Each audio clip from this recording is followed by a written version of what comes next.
Hello? Hi. Hello? Parang may tulog na. Good afternoon.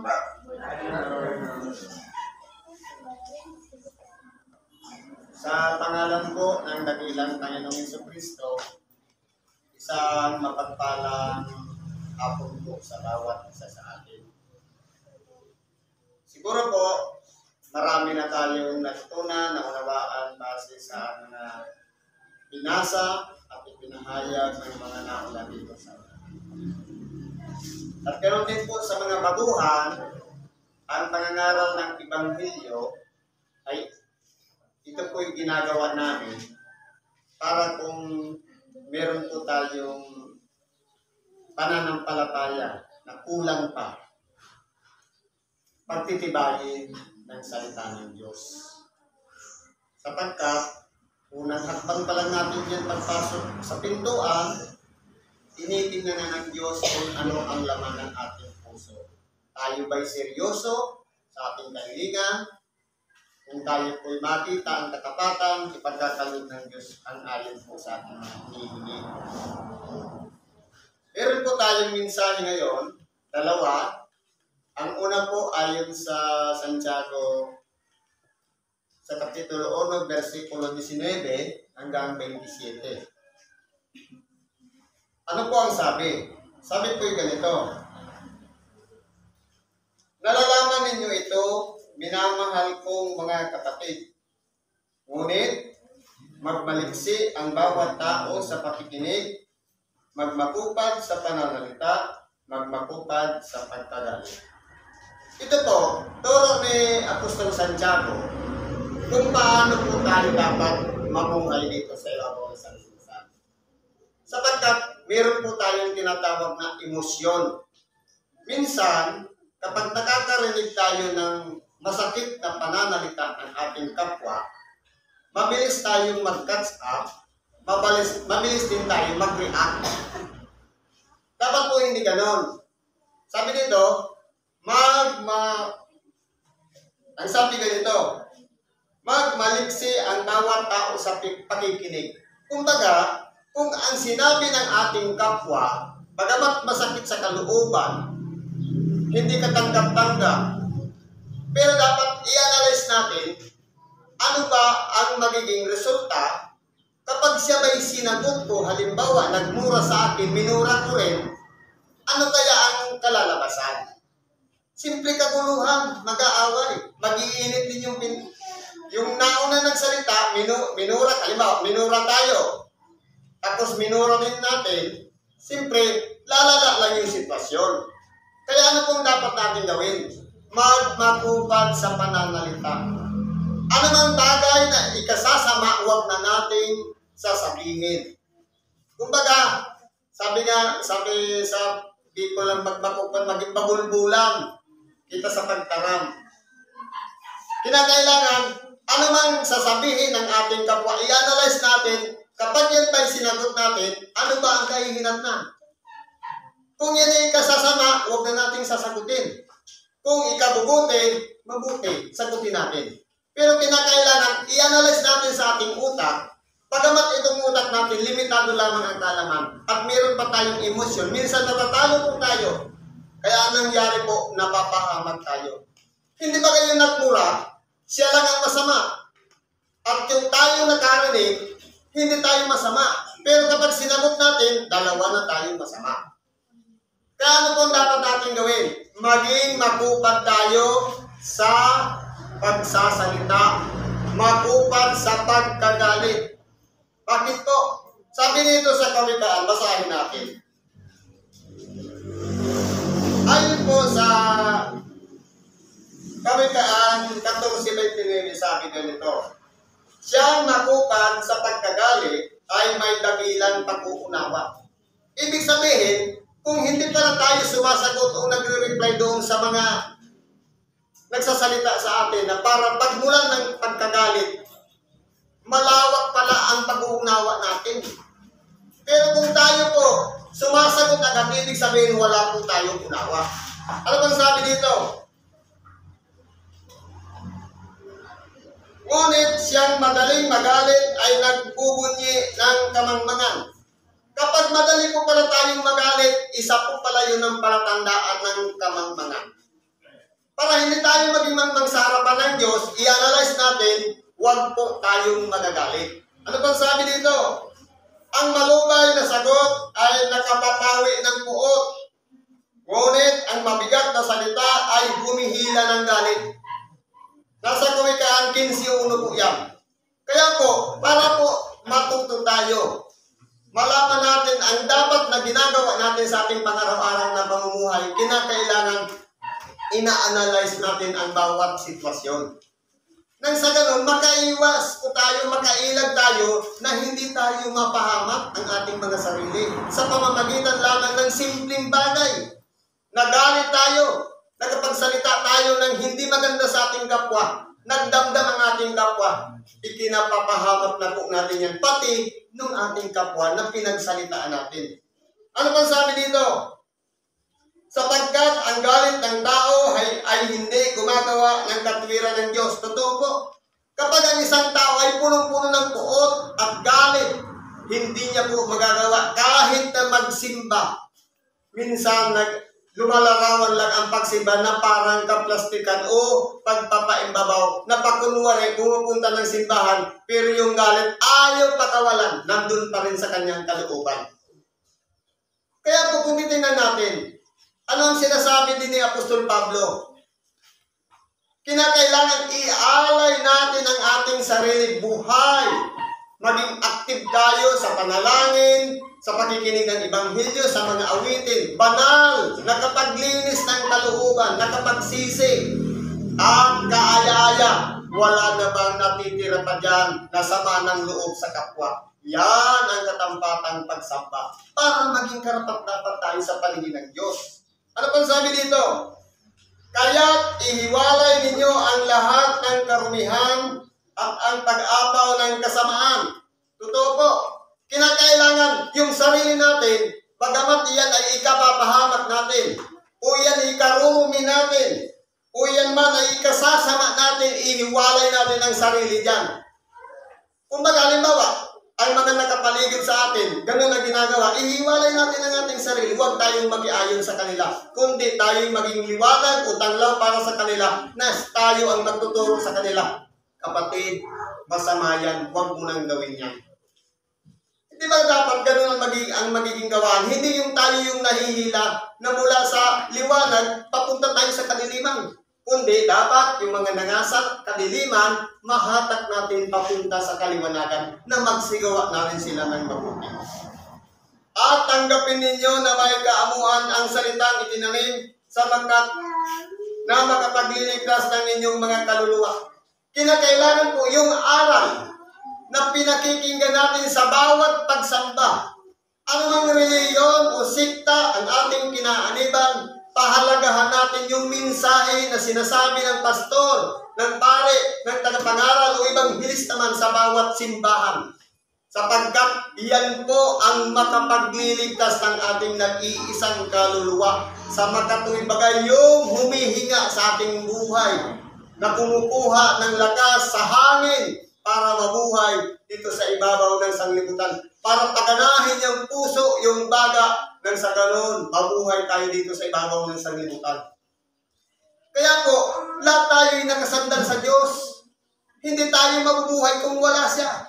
Kaya kinakailangan natin sundin din ang kalooban ng Diyos sapagkat sa Kanya tayo kumukuha ng lakas. Ano bang sabi dito?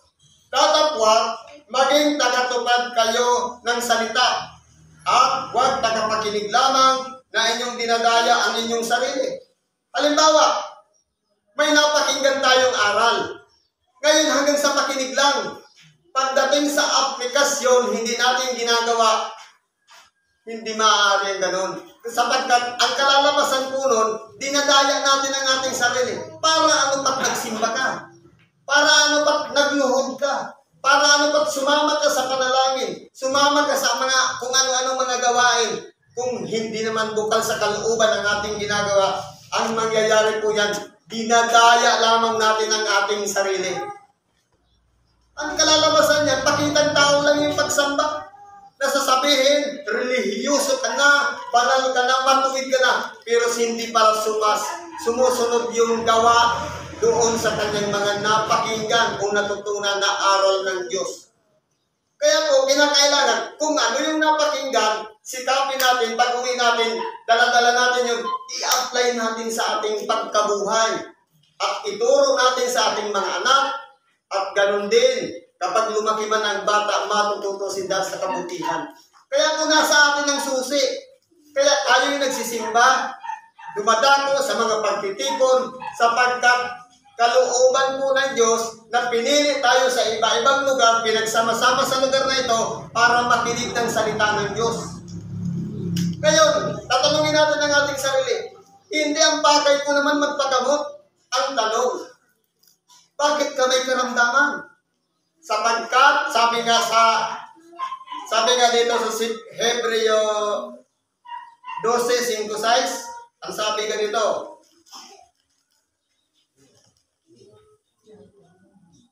anak ko, huwag mong waling bahala ang parusa ng Panginoon. O maglupay-pay man kung ikaw ay pinagwiwikaan niya. Kapag nakakarinig tayo ng aral, tinatamaan yung ating puso, nasasaktan tayo, Diyos po ang nagsasalita niyan, hindi yung tagapangaral.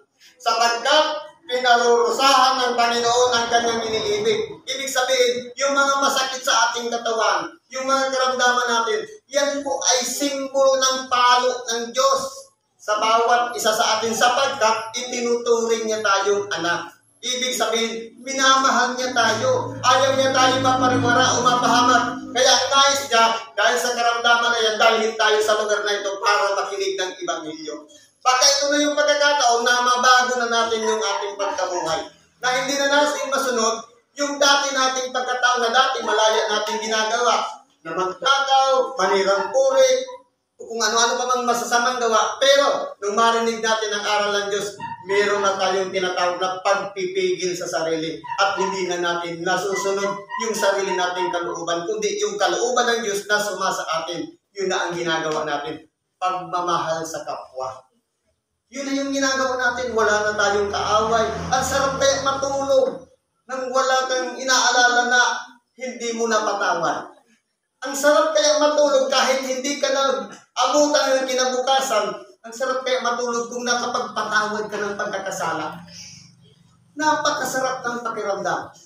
Lalong-lalo na kung tayo po ay nagpatawad na may karamdaman, ay may kasalanan, na bagamat tayo may karamdaman, mahirap na nga paghinga, marami bang mga sakit-sakit na katawan.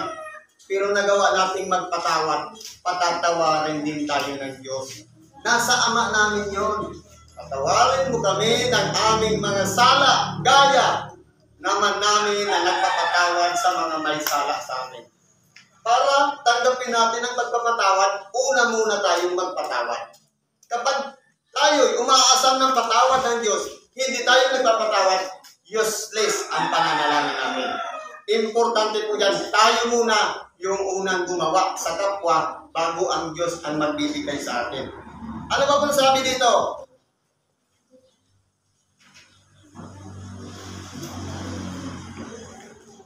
Sapagkat kung ang sino man ay tagapakinig ng salita at hindi tagatupad ay katulad ng siya ng isang tao na tinitingnan ang kanyang mukha sa salamin.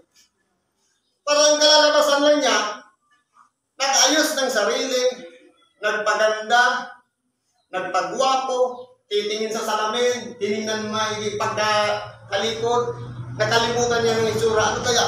Gwapo na baga ako? O pangit pa rin? Parang ganun ang kalalabasan yan.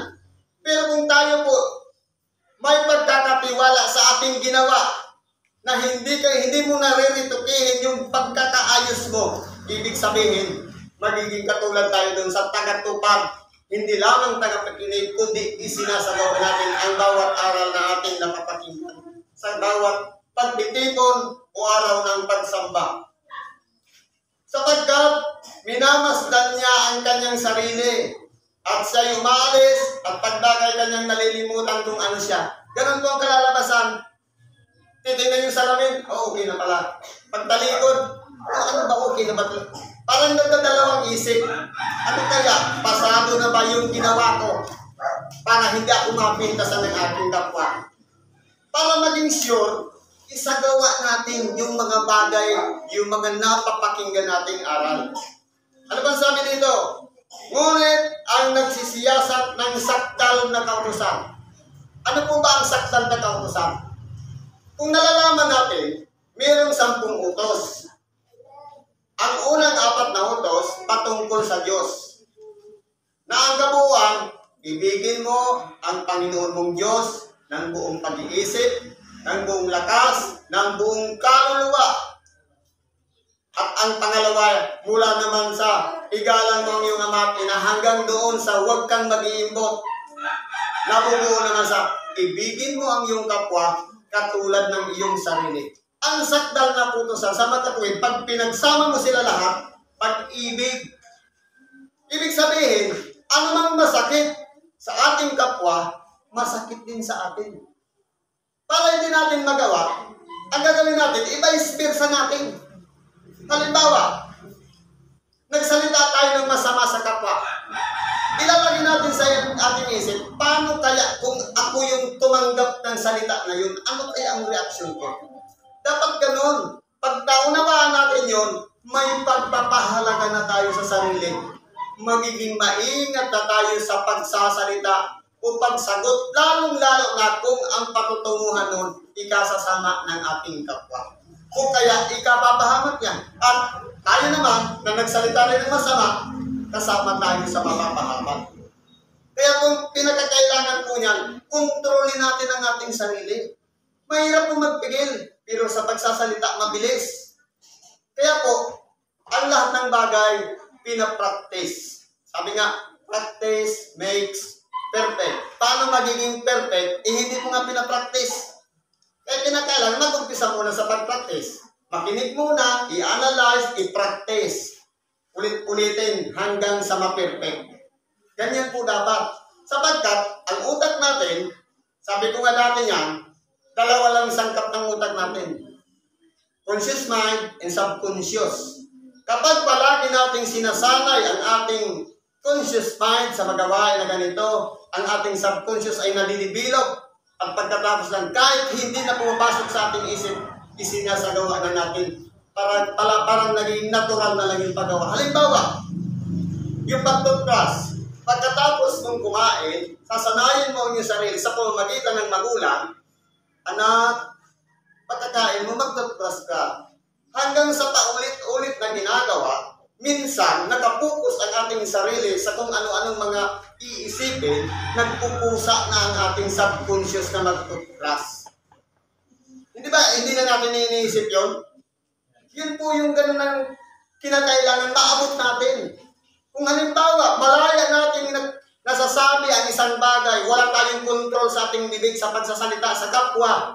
Ngayon, papraktisin natin na, halimbawa, sa maghapon, meron tayong, halimbawa, 8 oras na magsasalita. Magpigil tayo, dumistansya tayo.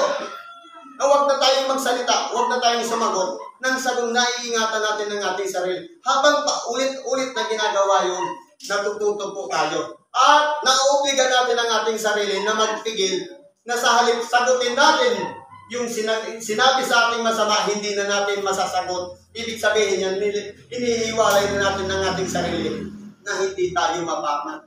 Sapagkat paano kung halimbawa nakarinig tayo ng isang pananalita, hindi na tayo makahinga.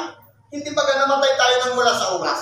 Kaya kinakailangan, ingatan natin ang ating sarili. Kung minamahal natin ang ating sarili, kinakailangan ilayo natin siya sa kapahamakan sa pamamagitan ng mga bagay na pagpumulan na baka atakihin tayo ng wala sa oras.